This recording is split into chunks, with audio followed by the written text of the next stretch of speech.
আব্বা চান আমাদের পাঁচ পাঁচ কেত্তি ঘুরে বেড়াই, আমরা কি ওর কাছ থেকে টাকা কজ নিছি?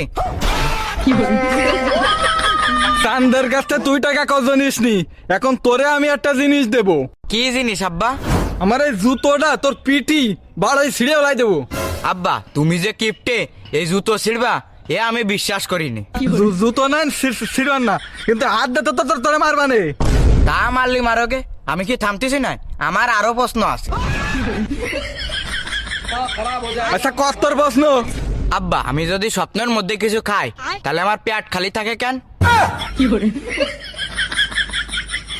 আর একটা কথা আব্বা, আমি স্বপ্নের ঘরে যে টাকা পয়সা পাই ঘুমের তৈটে সে টাকাগুলো কনে যায়? জানি নে। দেখিস আব্বা স্বপ্নের সাথে বাস্তবে একটাও মিল নেই। না না, মিল একটা জায়গায় আছে। কোন জায়গায় আব্বা?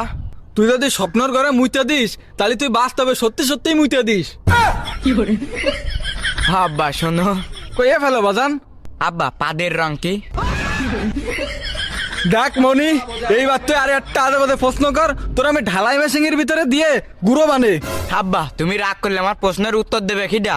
না রাগ করতিস নে, কত্তর প্রশ্ন। আব্বা সত্যি? তা সত্যি কথা করছিস না, তাকে মিথ্যে কথা করছিস?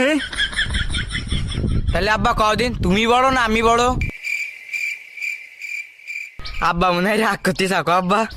রাগ করতেছি নে, ভাবতেছি তোরে বানানোর সময় আল্লাহ তাল্লাহ যে তোর মাথার মধ্যে কোন কোয়ালিটির মাটি দিল। আব্বা মনে হয় আটলে মাটি দিল।